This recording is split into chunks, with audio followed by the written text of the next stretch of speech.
हाय सांग माने मु सिद्धांत आपणଙ୍କୁ स्वागत करुच्ची आपणकर प्रिय यूट्यूब चैनल सिद्धांत टीवी रे।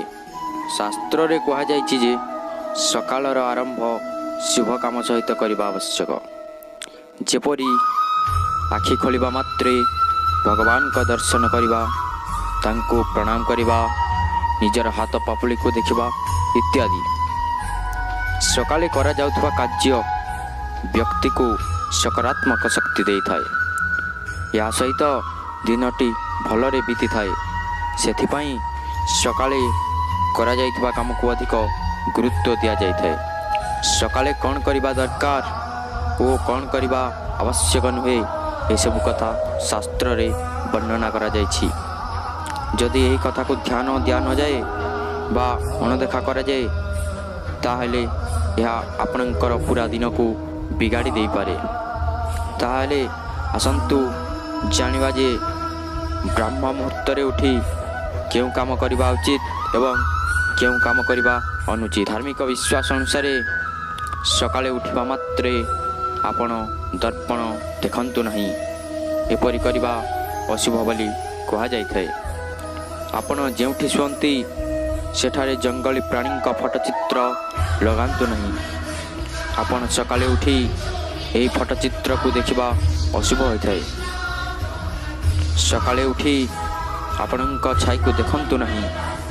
जदि कौनसी व्यक्ति एपरि करिथाए ताहेले अजଣା भय और चिंतार शिकार होता है।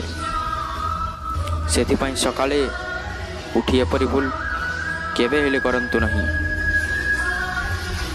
तेबे कौन करबा उचित चलंतु जानी नवा। सकाळे उठिबा मात्रे भगवान को स्मरण करंतु, तांको हाथ जोड़ी प्रणाम करंतु, परे आपणक हाथ पापुली को देखंतु। हाथ पापुली को देखि एही मंत्रर उच्चारण करंतु।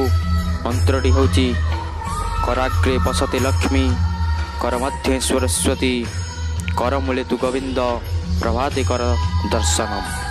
सकाळे मंत्रर उच्चारण परे माँ लक्ष्मींकर आशीर्वाद मिली थाए।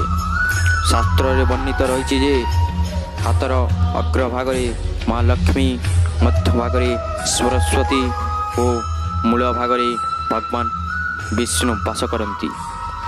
सेथिपाई हाथ पापुली को सकाळे देखिबा शुभ बोली कहा जाए। ज्योतिष शास्त्र अनुसार सकाळे करा जाउथवा किछि भूल द्वारा राहु ग्रह को शक्ति मिली थाए। फल व्यक्ति को समस्या रे पकई थाए। सकाळे उठी निशा द्रव्य सेवन करुवा लोकंकु राहु बहुत समस्या रे पकई थांती। एपरि लोक मानकर जीवन रे समस्या केबे भी कमे नहीं। तेणु बंधुगण आपण ए वीडियो रे जानि सारिथिबे जे आमे सकाळे उठिले केउ काम करिबा एवं केउ काम करिबा उचित नुहे। जदि वीडियोटी भल लगी थाए तेबे गोटे लाइक करदेवे एवं आगको एमिति वीडियो देखिबा पई आम चैनल को सब्सक्राइब करदेवे। जय जगन्नाथ।